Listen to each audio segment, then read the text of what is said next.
のことだ。さもないと、さもないと、私がお前を殺す。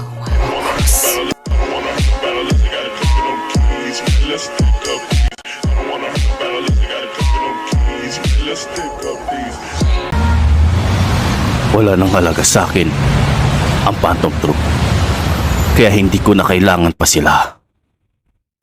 Isa pa, marami na silang nalalaman tungkol sa akin. Kailangan ko ngayon ay si Gyro. Malaki ang may tutulong niya para sa inaasab kong kapangyarihan.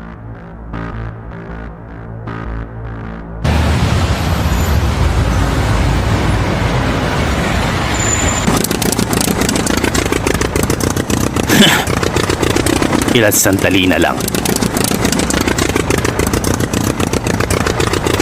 matatapos ko na rin ang pinapatrabaho sa akin ng mahal na prinsipe. Tiyak na masusurpresa siya sa bombang ginawa ko para pantapos sa buong Phantom Troop. Sa lakas ng bomba, sinisigurado kong magiging abo na lang ang lahat. Kawawang mga nilalang, walang kaalam-alam sa mangyayari.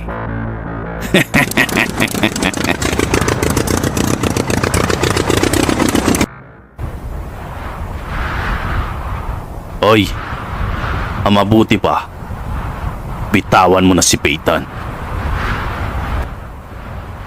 Kung ako sa'yo, sumuko ka na lang.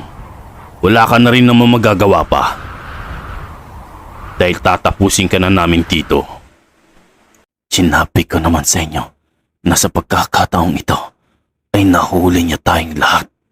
Hindi niyo na dapat ginawa pa na tulungan ako.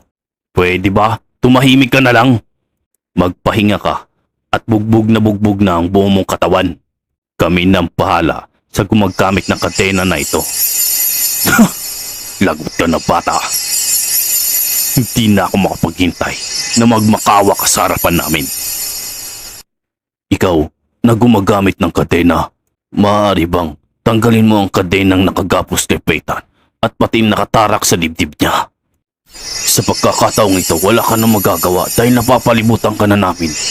Kung gagawin mo yun, hahayaan ka naming umalis. Kapalit ni Peyton. Maganda ang palitan na yon. Pero kung wala kang balak gawin, ako mismo ang unang aatake sa'yo para tapusin ka. Walang magagawa ang gusto niyong mangyari. Dahil sa oras na ito, kayang-kaya niya na tayong tapusin lahat gamit ang kadena niya. Mismong kasama niyo na ang nagbibigay babala para sa inyo. Mas ikinatuwa niya pa sana kung hindi kayo lumapit sa labanan naming dalawa. Pabor sa akin. Ibahin mo ako bata. Hindi mo magagamit sa akin ang mga kadena mo. Ano ito? Mga kadena. Pero, papaano niya ako nahuli ng ganun-ganun lang? Ilang beses pa ba sasabihin sa inyo? Ngayon ay maliwanag na ang lahat. Ang lahat ng Phantom Troop na nakapaligid sa akin ngayon ay nahuli na ng mga kadena ko. Kung ayaw niyong maniwala, subukan niyong atakihin ako para naman malaman ng lahat kung totoo ba talaga ang sinasabi ko o hindi.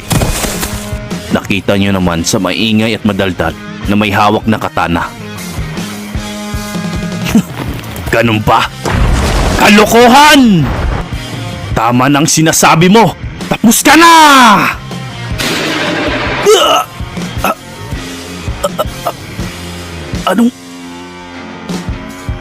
Anong nangyayari? Bakit uminto ang pag-atake ko?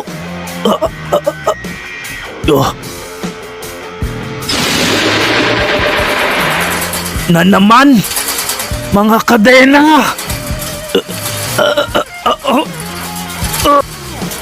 Pakawalan mo ako dito, bata! Hindi kita mapapatawad. Oras na makawala ako dito! Ganun ba? Yun ay, kung makakawala ka pa sa mga kadena ko. Kainis! Napakalakas ng batang ito. Nahuli niya ako ng ganun-ganun lang.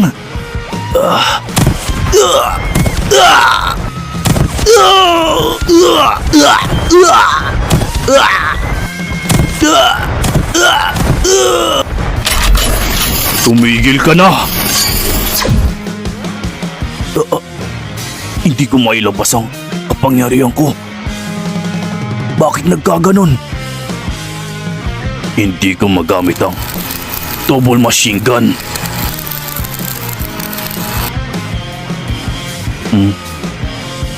Pati ba naman ikaw? Ilang beses ko ba sasabihin sa inyo na lahat kayo ay nahuli ko na? Hanggang ngayon ay nahihirapan pa rin kayong intindihin yon. Malas. Ngayon, wala na kayong magagawa pa.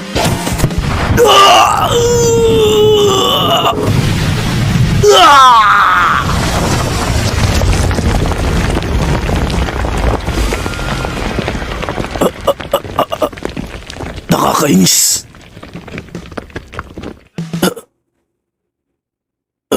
Wala kaming magawa sa batang ito.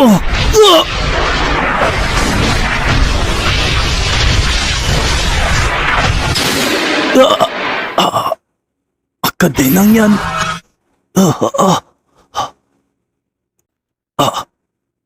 Hindi ko na malayan. Tumagal na ako sa paggamit ng kapangyarihang ito.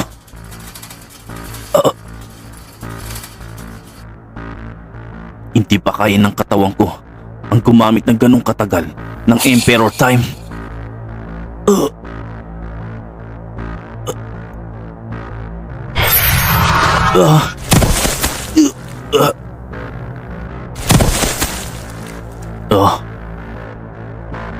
Si Peyton, nawala na rin ang mga kadenang nakagapos sa kanya. Bakit ngayon pa? Bakit ngayon pa? Hindi ko na halos may galaw ang buong katawan ko. Nakakainis. Tingnan mo nga naman. Mukhang minamalas ka pa rin, bata. Hindi ko nasasayangin ang pagkakataong ito. Nasasabik na akong tapusin ka!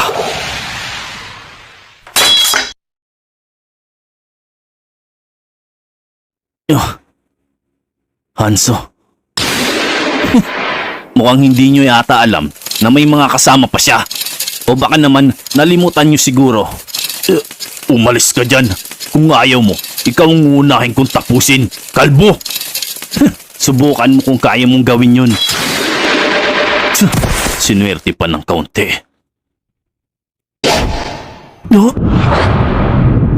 Ano ito?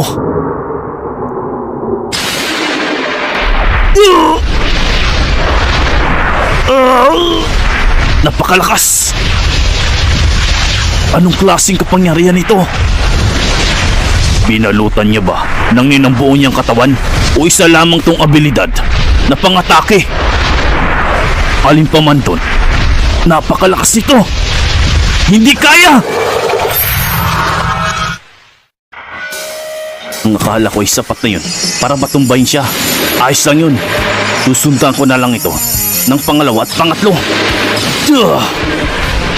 Kung ganon, ang umatake sa akin kanina ay isang abilidad na pang-atake lamang. At sinundan niya pa ng dalawa.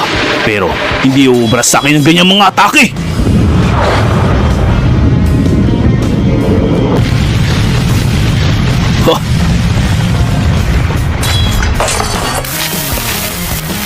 Ganon? Ganon kalakas ang ataking yun? Nabali pa ang katana ko. Ngayon, mas komportable na akong makipaglaban.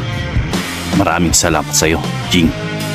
Natutunan kong lumakas dahil sa mga itinuturo mo.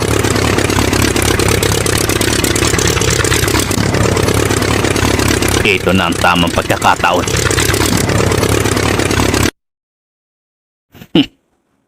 Oras na para pakawalan ng bombang.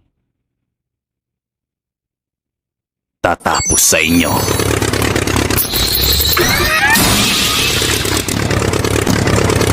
Paalam mga Phantom Troop at may pulang mata.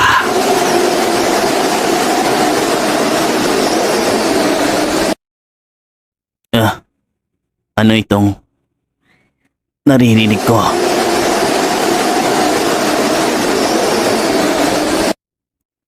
Pakiramdam ko ay may mas malalang mangyayari. Sobrang kaba naman yata ang nararamdaman ko ngayon. Makinig kayong lahat sa akin. Mukhang para sa atin ang lahat. Ang problemang ito, isang napakalaki at hindi basta-basta bomba lamang. Huli na ang lahat. Wala na tayong oras at pagkakataon para makatakas pa.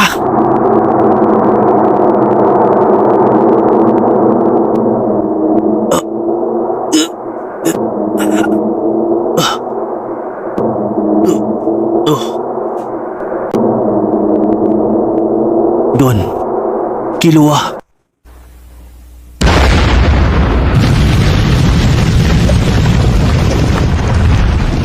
Sigurado akong matutuwa sa balitang ito. Si Prinsipe Cherry Nitz. Natapos na ang lahat ng Phantom Troop. Kasama ang may pulang mata.